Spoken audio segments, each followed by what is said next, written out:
لا بد أن نحسن تربية أبنائنا، أن نزرع في أبنائنا قيما وأهدافا ومبادئ، أن نزرع في أبنائنا رجولة وشجاعة وصدقا وإخلاصا، أن نزرع في أبنائنا عدلا ووفاء وأمانة.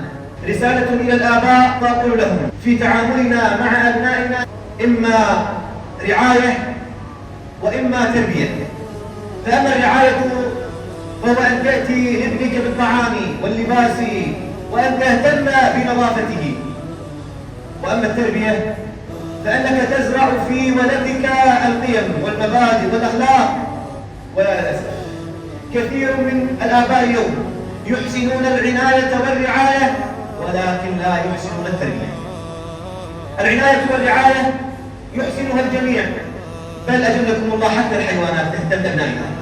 فإخوتي الكرام، لا بد أن نحسن تربية أبنائنا، أن نزرع في أبنائنا قيما وأهدافا ومبادئ، أن نزرع في أبنائنا رجولة وشجاعة وصدقا وإخلاصا، أن نزرع في أبنائنا عدلا ووفاء وأمانة.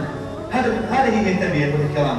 لا بد أن نصنع لأبنائنا أهدافا يعيشون عليها منذ نعومة أظفارهم. فهذا سيدنا صلاح الدين الأيوبي كيف نشأ، كيف ترعرع، كيف كان أهدافه في حياته. يقول له أبوه يوما بعد أن جاء ورآه يلعب مع صبية الصغار، فيأخذه أبوه وكان طويلا فيقول له: ما تزوجت أمك وما أنجبتك لكي تلعب مع الصغار، إنما تزوجت أمك وأنجبتك لتفتح بيت المقدس. ثم يرميه على الأرض فينظر إليه فيقول له: ألمتك السقطة؟ يقول: نعم. إذا لم لم تبكي؟ فيقول: هذا الطفل الصغير لا ينبغي لمحارب الأقصى أن يسلم. انظر كيف الزرع الهدف فيه، بل بأعصابه ولحمه ودمه. هذه التربية الكرام. لا بد أن نصنع وأن نربي أبنائنا هذه التربية الفاعلة، أن نربي أبنائنا أن يكون همهم لدينهم وأخراهم، لا أن يكون همه بالملذات والشهوات.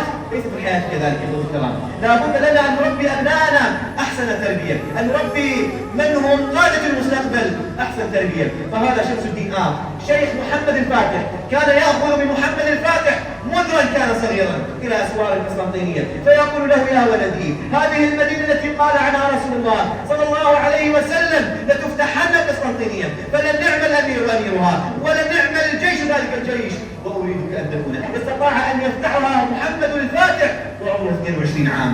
نعم إخوتي الكرام، لا بد أن نربي أبناءنا هذه التربية الفاعلة.